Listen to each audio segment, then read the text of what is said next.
65ರಲ್ಲಿ ನಮ್ಮ ತಂದೆ ಉಡುಪಿ ಕ್ಷೇತ್ರದ ಶಾಸಕರಿರುವಾಗ ಕನಕನ ಗುಡಿಯನ್ನು ನಿರ್ಮಿಸಿ ಕನಕನ ಮೂರ್ತಿಯನ್ನು ಸ್ಥಾಪಿಸಿ ಹೆಚ್ಚಿನ ಅಂಶ ಕನಕದಾಸರಿಗೆ ಒಂದು ಶಾಶ್ವತವಾದಂಥ ಒಂದು ಕುರುಹು, ಒಂದು ಸ್ಥಾನಮಾನ ಉಡುಪಿ ಶ್ರೀಕೃಷ್ಣನ ಸನ್ನಿಧಿಯಲ್ಲಿ ದೊರಕಿಸುವಂತೆ ಮಾಡಿದವರು ನಮ್ಮ ತಂದೆ ದಿವಂಗತ ಮಲ್ಪೆ ಮಧ್ವರಾಜರು.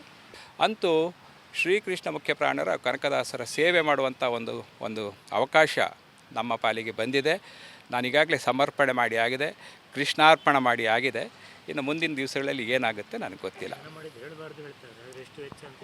ಇಲ್ಲ, ನಾನು ಆ ವೆಚ್ಚವನ್ನು ಹೇಳೋದಿಲ್ಲ. ಯಾಕಂದರೆ ನಾನು ಸ್ವಭಾವತಃ ಬಲ ಕೈಯಲ್ಲಿ ಕೊಟ್ಟದ್ದು ಎಡ ಕೈಗೆ ಗೊತ್ತಾಗಬಾರ್ದು ಎಂಬ ರೀತಿಯಲ್ಲಿ ನಾನು ಯಾರಿಗೆ ಏನು ಕೊಟ್ಟರೂ ಕೂಡ ನಿಮಗೆ ಆ ವ್ಯಕ್ತಿ ಹೋಗಿ ಹೇಳಬೇಕು ಬಿಟ್ಟರೆ ಪ್ರಮೋದ್ ಇಷ್ಟು ಕೊಟ್ಟ ಅಂತ. ನನ್ನ ಬಾಯಿಂದ ಇಷ್ಟರವರೆಗೆ ಯಾರಿಗೂ ಏನು ಕೊಟ್ಟರೂ ಕೂಡ ಅದನ್ನು ನಾನು ಪ್ರಕಟಪಡಿಸಲಿಲ್ಲ. ಇದಕ್ಕೂ ಅದೇ ಒಂದು ನೀತಿಯನ್ನು ಅಳವಡಿಸ್ಕೊಂಡು ಬರ್ತೇನೆ.